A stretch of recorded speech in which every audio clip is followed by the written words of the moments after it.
খোয়াই বিধানসভার অন্তর্গত খোয়াই পৌর পরিষদের 15 নম্বর ওয়ার্ডের গনকি এলাকার বাসিন্দা স্বপন পালে একমাত্র কন্যা ঋত্বিকা পাল দুরারোগ্য বনমেরু অ্যানিমিয়া রোগে আক্রান্ত হয়ে বর্তমানে পশ্চিমবঙ্গের নারায়ণী হাসপাতালে চিকিৎসাধীন অবস্থায় রয়েছে। ঘটনার বিবরণে জানা যায়, দুরারোগ্য বনমেরু অ্যানিমিয়া রোগে আক্রান্ত ঋত্বিকা পালের পিতা স্বপন পাল একজন ত্রিপুরা স্টেট রাইফেলের জওয়ান। সরকারি চাকরি করা সত্ত্বেও এই দুরারোগ্য চিকিৎসা করতে এতটাই ব্যয়বহুল, তার পক্ষে আর কিছুতেই সম্ভব হচ্ছিল না চিকিৎসার খরচ চালানো। পরবর্তীতে স্বপনবাবু সামাজিক মাধ্যমে একটি বার্তা প্রদান করেন, সবার কাছে সাহায্য সহযোগিতা প্রার্থনা করেন, কিন্তু সেই রকম কোনো সাড়া পাননি। পরবর্তীতে আজ 7টা নাগাদ খোয়াই কল্যাণপুরের বিধায়ক পিনাকি দাস চৌধুরী সাহায্যের হাত বাড়িয়ে দিতে ওনার বিধায়কের 1 মাসের ভাতা 1.5 লক্ষ টাকা প্রদান করেন। তিনি মেয়েটির সুস্থতা কামনা করেন এবং আগামী দিনেও মেয়েটির পরিবারের পাশে থাকবেন বলে আশ্বাস প্রদান করেন।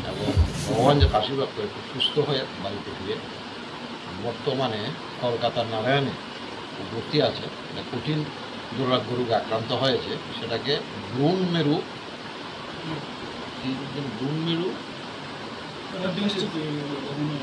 Anaemia, বনমেরু administrative anaemia. এটা খুব কম পার্সেন্টেজ লোকের হয়। যাই হোক, দুর্ভাগ্য। এই জায়গায় উনি চেষ্টা চালাচ্ছেন, বাবার একমাত্র মেয়ে স্বপন পাল চেষ্টা চালাচ্ছেন। চেন্নাইতেও চিকিৎসা হয়েছে, কিন্তু এখনও যতটুকু উন্নত হওয়ার এই জায়গাতে যায়নি। পরবর্তী সময় কলকাতাতে প্রচুর অর্থের বিষয়, প্রচুর অর্থ, নারায়ণীতে চিকিৎসা চলছে। তো এই জায়গায় খবর পেয়ে ফেসবুকও দিয়েছে উনি সাহায্য করার জন্য।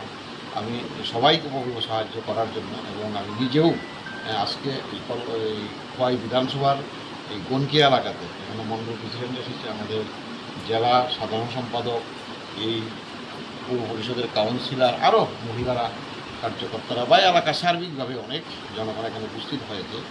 আমরা সবাই মিলে চেষ্টা করছি কিছু ওই পরিবারের পাশে থাকা এবং সহযোগিতা করা, আর সর্বোপরি উপরওয়ালা যাতে ওনার আশীর্বাদ বর্ষিত হয়, মেয়েটা যাতে খুব তাড়াতাড়ি সুস্থ হয়ে এই জায়গাতে আবার সুন্দরভাবে বাড়িতে ফিরে, আবার গ্র্যাজুয়েশন অলরেডি কমপ্লিট করেছে।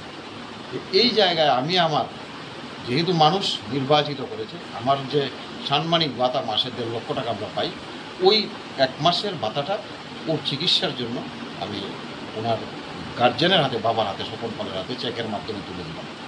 আমি আশা করব খুব তাড়াতাড়ি সে সুস্থ হয়ে বাড়িতে ফিরবে। নমস্কার, ধন্যবাদ।